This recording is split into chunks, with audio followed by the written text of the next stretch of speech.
Hello, everybody, and welcome to my podcast. This is a new section I'm doing. It's on my books called Real Relationships.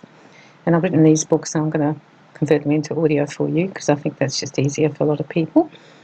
And I'm going to be discussing real relationships. So I've got a YouTube channel called that as well, because what we think relationships are like, what they're like, are really different. And our society teaches us that this is what it's like and that's what it's like, and then we get into it and it's like, man, it's not like this. So I wanted to write some books and discuss some of the areas so that we can actually face our real relationships and work through some of the problems that we have with them, and also face the realities of being in real relationships with people because they're ever changing. I've written several books on this, and I'm going to discuss them in different ways, like I'll do them in different sections. So there's the romantic relationship, friendships, and our family, and then the relationship that we actually have with ourselves, which is actually also a real relationship.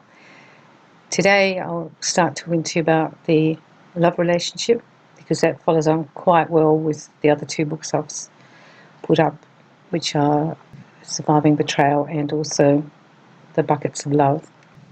In a real love relationship, we will need certain things for it to work. And in this book, I'll be discussing, obviously, the love and the type of love that we have with one another and how that impacts on the relationship at the beginning and also over time.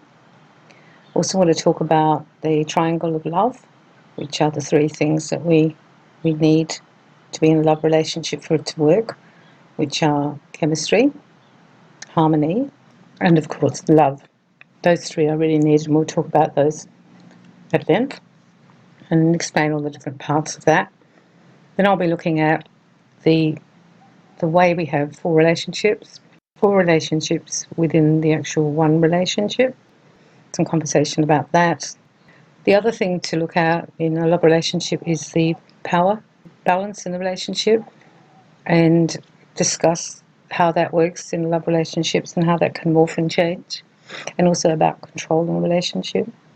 I also want to discuss about how much time we invest in one another, and of course how much we meet each other's needs, and that's of course a really big section for being in a love relationship.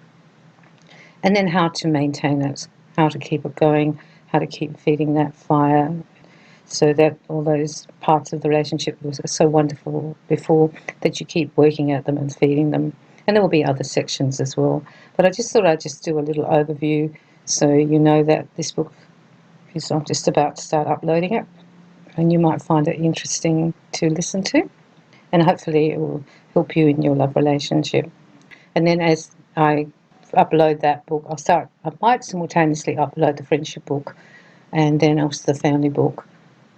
I just don't quite know what order I'll do it in, but look out for those as well, because you'll find those really interesting too, in the dynamics and how these real relationships in our life affect us in our real life, and how we can maintain them and look after them and nurture them and invest in them, and also make them good.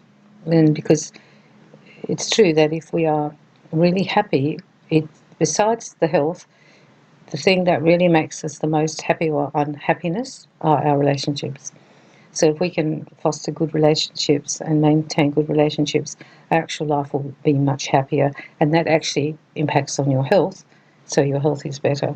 But I feel after having good health, because that's how you feel every day, the relationships are paramount to happiness. There are also other angles like work, etc., but we are flock animals, and we do need to be with one another at times, maybe not all the time, but at times. Talk to you later, and I'm looking forward to putting these books up for you.